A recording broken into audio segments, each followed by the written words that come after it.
So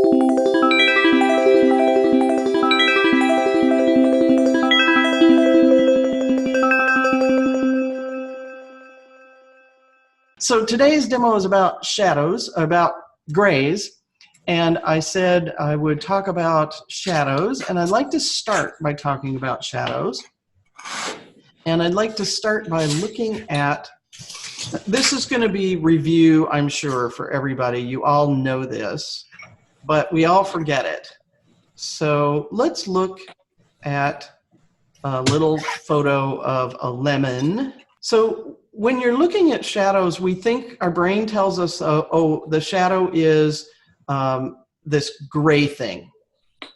And so people think, okay, well, all I have to do is pull out some gray watercolor like Payne's gray or something like that and paint my shadow. And if you do that, you get something that sort of looks like a hole. You know, it doesn't really look like a shadow. And the reason for that is in the shadow, there is a lot of color. Here is a fairly colorful scene that makes it a little easier to see, and it's pretty obvious. So if you look in the shadow area, you'll see that back here towards the back, it's actually quite violet, sort of pinky violet back here. That's the light bouncing off this pink background into the shadow area. So the shadow back there is not gray. And up here in the front, there's light bouncing from the lemon into the shadow, and it's got a yellow tone. And so the good thing for us as watercolorists is watercolor kind of does this for us, because we can work wet into wet and let colors move and mingle. And so I'm going to start by talking about how would I handle a shadow of a simple object like this. To keep it from being too many steps for the demo so it doesn't take too long, instead of using this particular photo, I'm going to use a different one that has just the lemon and not the pink. So this is the reference photo that I'm going to use, and I don't have a way to show you the reference photo and the painting at the same time. So just take a good look now and notice the yellow in the shadow. And now let's go see how we would render that in watercolor. So I've drawn this out in watercolor pencil. I like to do that when I'm using a lighter color like a yellow, or if you're doing flowers or something like that.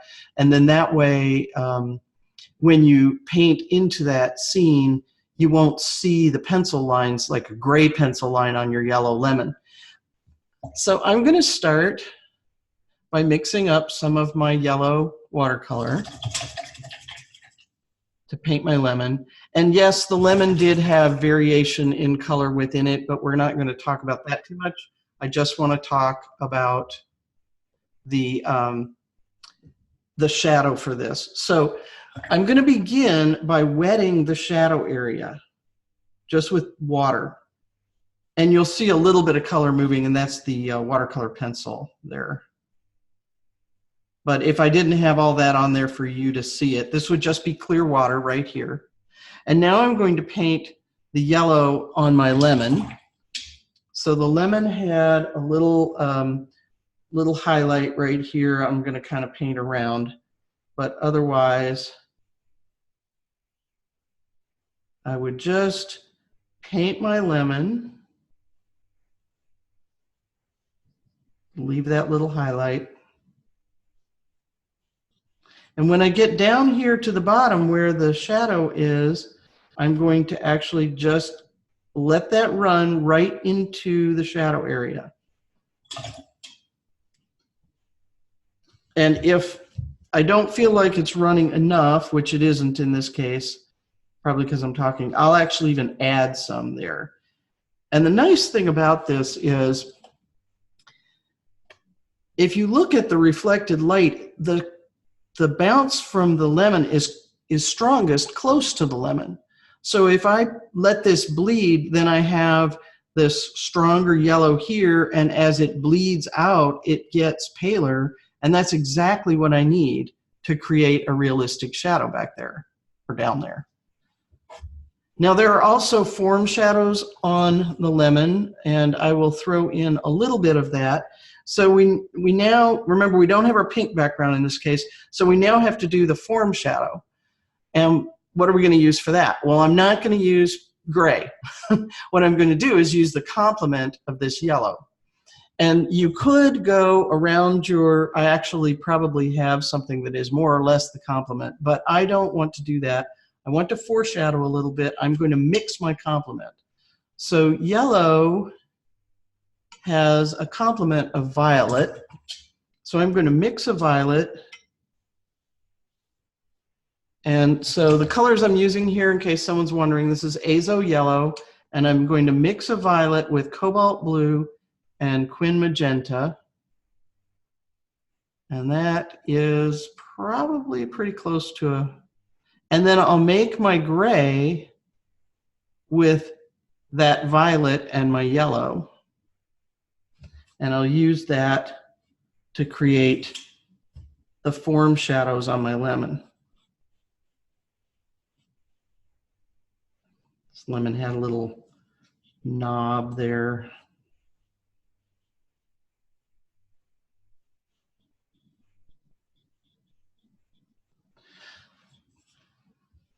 Now I'm also going to use that for the cast shadow, but before I paint the cast shadow, I want to let things dry. So like the cooking show, magically, it's now dry and I can paint my cast shadow. So you can see in the cast shadow here, I have the yellow that bled into the area where my shadow is going to be. I actually went ahead and painted the wall behind, or the little whiteboard behind. And now we're going to paint our cast shadow, and in doing that, this yellow will show through to give us a sense of reflected light. And the cast shadow actually has some of that yellow built into it because we mixed our gray with that color so that it looks harmonious with everything that we've done.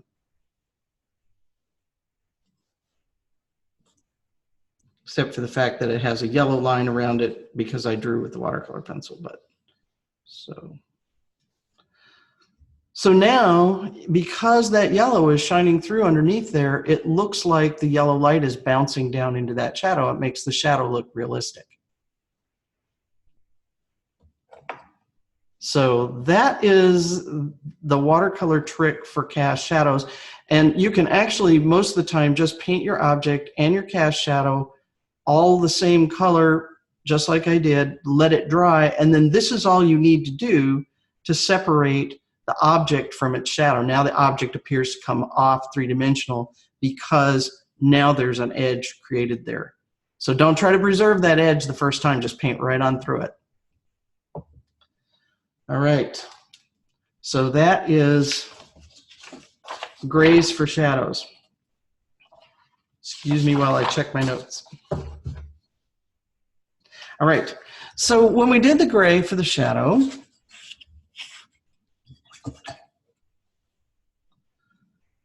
we mixed three colors together. So that's something that a lot of people have a hard time doing.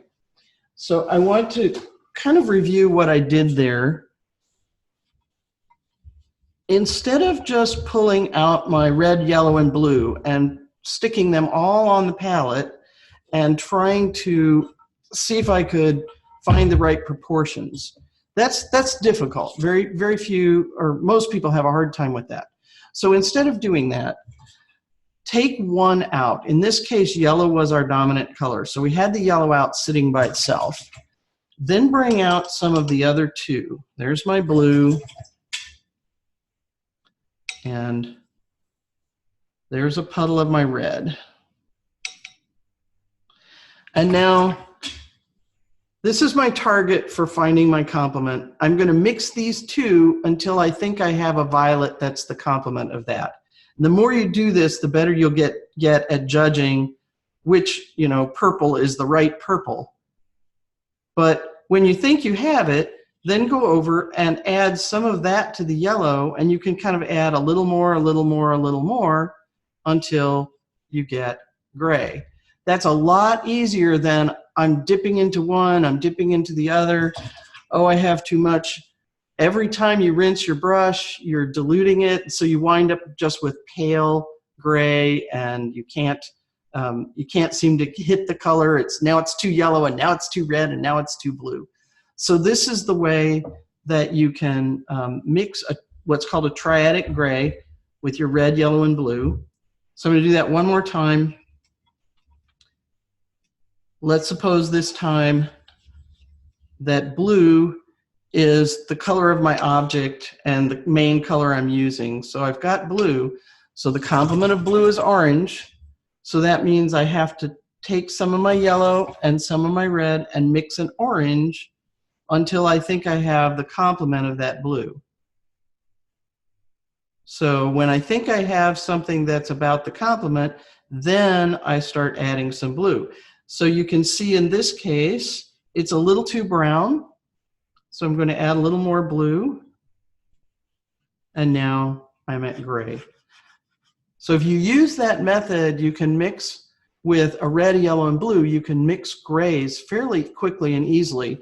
And then the reason why this is nice is if you're doing an overall painting, if you can have the same pigments throughout, the same pigments in your shadows that are in your scene. So if I'm using this blue and yellow to mix my greens, and I use this blue and yellow to mix my grays, everything will feel like it belongs in the same scene. It will feel like the same light is hitting the scene because it will give the illusion of reflected light.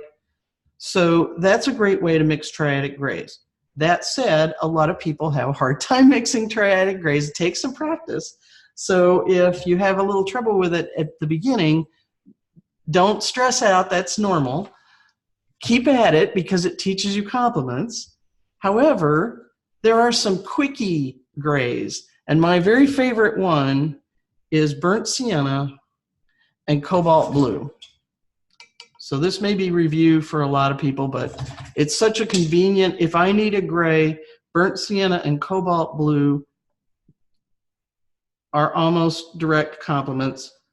And the nice thing about this is I can go from a cooler bluish gray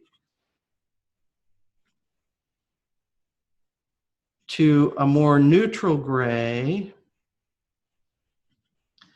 to a warm gray to almost a brown. So very easily I can warm it up or cool it down. Another one that works is ultramarine blue and burnt sienna. And by the way, there's a handout for all of this, so you don't have to like try to stuff it all in your brain right now. I will post a handout. So a lot of people have heard of that blue-brown combination. But one that I hadn't heard about, that I use a lot in landscape painting, that kind of leads us into our next topic, is this is not ultramarine blue, but, oops, that is ultramarine blue, sorry. This is ultramarine blue-violet. So it's not, it's a little more violet than ultramarine blue. Let me put a little out side by side. So there's the ultramarine blue, there's the ultramarine blue violet. It's a little bit more violet. And keep in mind that what you're seeing on your monitor could be different from what I'm seeing in real life because every monitor is different. So you might not be seeing the violet of it, or it might seem really purple to you depending on how your monitor's calibrated. So ultramarine blue violet, and I'm going to pair that with a little bit of quin gold. That's quinacridone gold.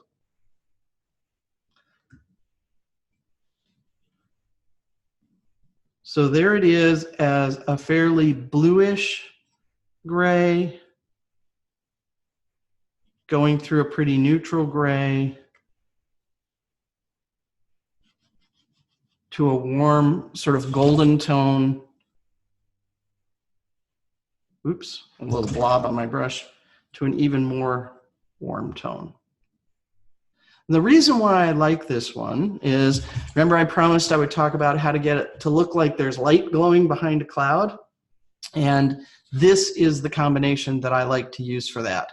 Although this, the one with the cobalt blue and burnt sienna also works.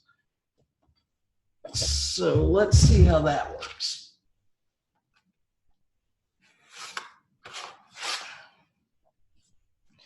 So let's say that I'm going to be painting some clouds, and I want to have that feeling of, let me actually just give you an example here.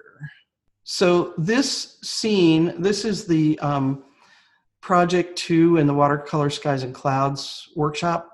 And you see how you get this feeling that the light is glowing here? And part of that comes from, much of that comes from the change in color.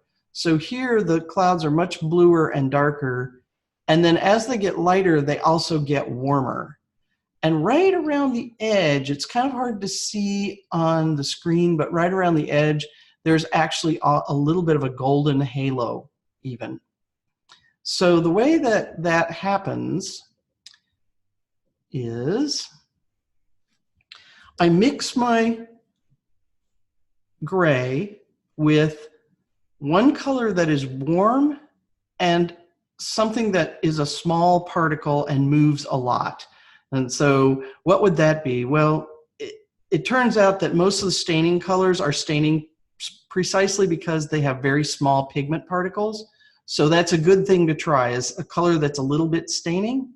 But the real test is you just put some water out and you say, okay, if I wet the page, and my water's a little dirty, but that's good because then you can see where I'm putting water.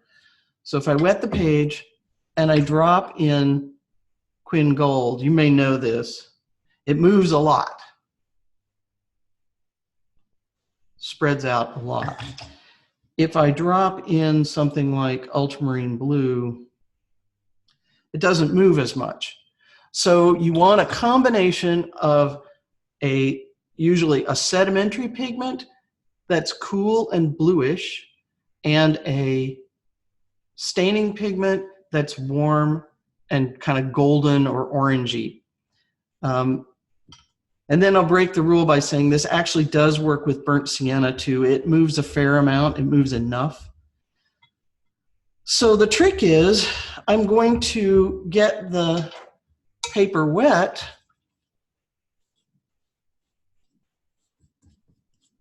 before I make my clouds. So wet the page, and then I mix my gray. I'm going to use that Quin Gold and ultramarine violet combination. So what happens when you put this down on the page is the ultramarine violet settles down on the page faster than the Quin Gold. So I know you can't see it right now, but since I am doing the cooking show version, after it dries, you get this kind of effect. So you see how you get that little halo around all the clouds and a little bit of haloing right there? That's because the Quin Gold moves more than, and then this is another example. This one is cerulean blue and a transparent orange. That also gives you that little bit of a gold or a warm glow around the edge. This one is the burnt sienna and cobalt blue. And this one, actually, I forget what this one is, so I can't tell you. So then another little trick to make this work even better is instead of wetting the whole page, if you take a spray bottle and you mist the page, and then you take your brush, mix your gray, and I kind of lay my brush on its side like this, and I move the brush in little circles or kind of randomly, making little cloud shapes. So then what happens is, as this is drying, let's see if we can get this on camera. As this is drying, the blue will stay put and the gold will move into the white areas or the light areas, and we'll get, that's how we get these little halos. And this is quite dark, but, and I wouldn't normally paint it this dark, but I wanted you to be able to pick it up on the camera. I wanted to be able to pick up the color on the camera. So you might not make it that dark, but that's how you get that separation. Alrighty. Look at my notes one more time. So you might be thinking, okay, I have a hard time judging what I'm seeing in my photos. So one little tool that you can use is something called a color picker. And so if you have trouble seeing the color in these shadows, there's a device or an app called Just Color Picker. It's free and it's available for Mac and Windows, and it's in the handouts, so you don't have to write it down. So you can download this and install it, and what it does is wherever I put my cursor, it shows the color at that pixel. So that helps me explore, like, what color really is down here? Well, it's a dark violet. What color is really over here? It's a really dark yellow. What color is this? There's actually even kind of a yellow-green. So this is a good way to explore what color you're really seeing in those, not gray areas, but semi-neutral areas, and it helps you learn to create things like shadows that are believable. I'm going to try it on this so that you can see. So up here is the warm gray, and then it gets cooler and cooler, and down here it's quite bluish. And in this case, I drop this in, and it's more bluish in the center because, or in the middle of the cloud, because that sedimentary blue settled out quicker, and then it's warmer to the edge because that's where all the warm color could move. This concludes the demonstration portion of the April 2019 Second Sunday Live demo. To preserve the privacy of participants, I do not record the question and answer and discussion portion. To download a summary and information handout, please visit my website at dragonflyspiritstudio.com and follow the links for Learn and then Second Sunday Live demo.